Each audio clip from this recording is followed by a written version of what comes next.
Thank you for tuning in to another episode of I Have No Idea What the Fuck I'm Doing at Any Point in My Life Ever.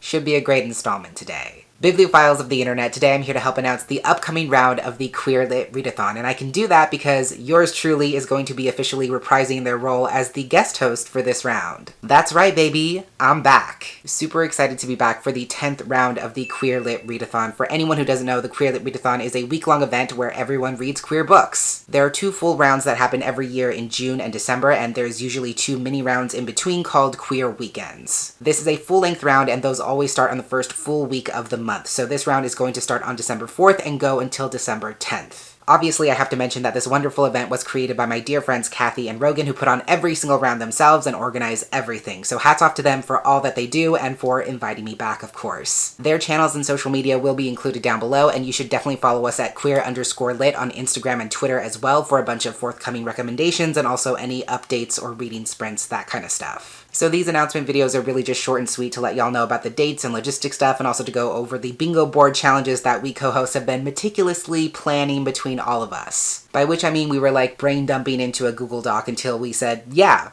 that looks good. Before I get into the bingo board overview, I do want to talk a little bit about the group book, which is one that all of us co-hosts have actually read and loved, and that we would love to give more people a chance to read, and that is In Other Lands by Sarah Rees Brennan. If you've been on my channel for any amount of time, you know that I love this book. It's a queer satirical portal fantasy about this insufferable, obnoxious boy named Elliot who doesn't have a lot of friends or close relationships, isn't very well liked, and one day he comes across this literal border that, if crossed, will take him into a fantasy world that exists parallel to ours. There's nothing really tying him to this world, and he figures no one's gonna miss him, so he hops on over the wall and discovers a magical world where he somehow finds himself enrolled in this council training course. Through this training, he could be able to become like an envoy between humans and other magical creatures and species that need protection so that they can thrive safely and happily. But he has to learn how to balance between doing things the right way and doing things his way. And even though he's generally well-intentioned, more often than not he ends up causing a lot of headaches and chaos, and he has to sort of stumble through that if he wants to play a role in ensuring a pathway towards peace. This book is so good. If you want to read about messy bisexuals being absolutely ridiculous, obtuse, oblivious, and leaving chaos in their wake, and you want to laugh a lot in the process, then this book is for you. All of us have read it, as I said, and it remains one of our favorite books after many, many years and multiple rereads, so we thought this would be a really fun choice. Now that you know about that, we can quickly go through the bingo board. Shout out to Rogan, of course, for designing all the bingo boards, the graphics, the logo, all of that stuff. They're super great with doing that every single round, and I definitely appreciate their work.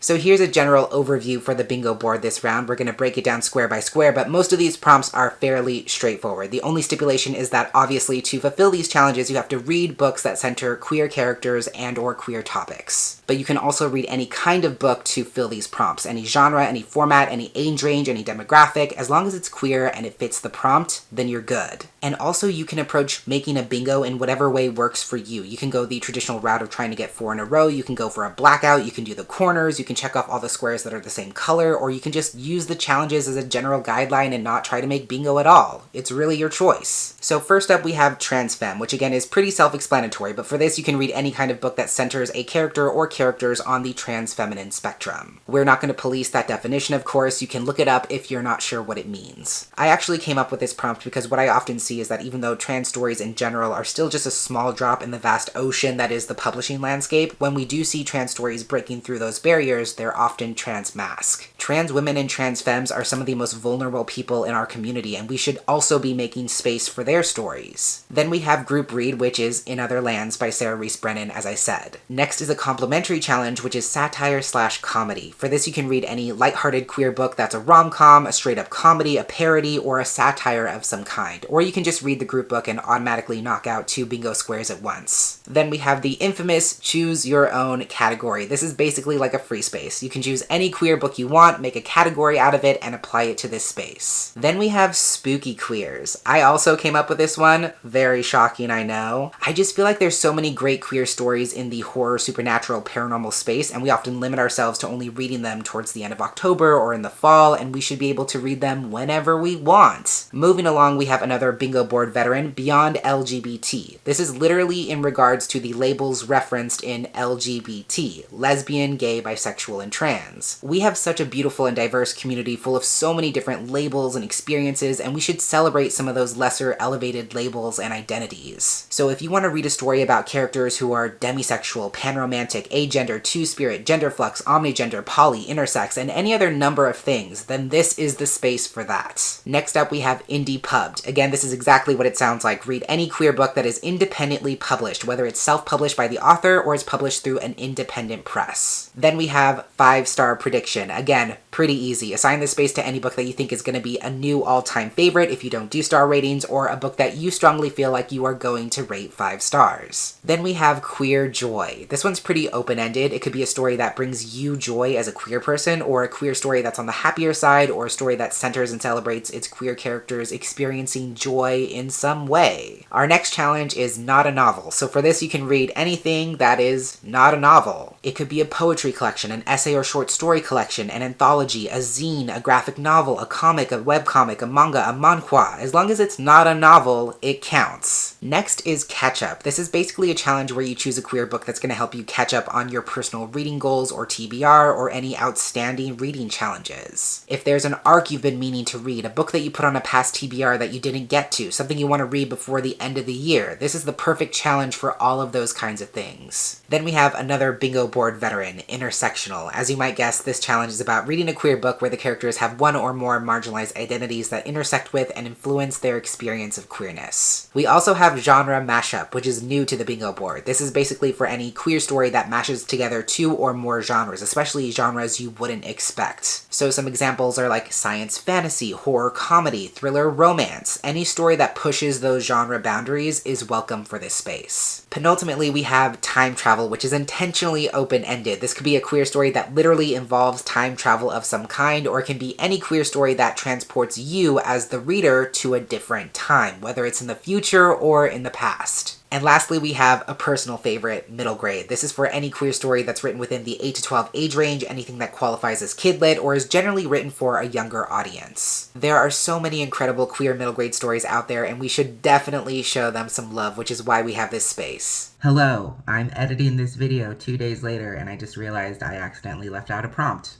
Such is my life. The prompt I forgot to mention is a very simple one. It brings you joy, which is very open-ended, very up to interpretation, like a lot of the other prompts on this bingo board, so it's pretty much whatever you want it to be. For this, you can read any queer book that brings you joy in any way, shape, or form, whatever that means to you. It can be like a romance, an optimistic contemporary, a super fun comic, or maybe like murder, death, body horror, and gore brings you joy, and you can read that, whatever it means to you. And obviously, if you're into like doubling up challenges, you can very easily double up this challenge with Queer Joy as well. So again, it's up to you, but I forgot to mention that, so I thought I would insert it here. So that is an overview of everything you need to know for this next round of the Queer Lit Readathon. Once again, be sure to check out the description below for all the relevant information and links that you could possibly need. I hope you're excited, and I hope that you join us. We co-hosts will be simultaneously releasing our TBR videos on November 18th, so keep an eye out for those if you want to see what we're planning to read. And we've also all contributed recommended titles for every single prompt on the bingo board that we're going to be sharing on Instagram, I believe, in the run up to the event. So if you want some suggestions, again, be sure to follow us. In the comments down below, let me know which challenges you're most excited about, or if the wheels have already been set in motion, I'd love to hear about your TBR hopefuls as well. But that is everything I had to share for today. Thank you so much for watching, and until next time, educate yourself, be kind to yourself, take care of yourself, and I will catch you on the flip side of the page.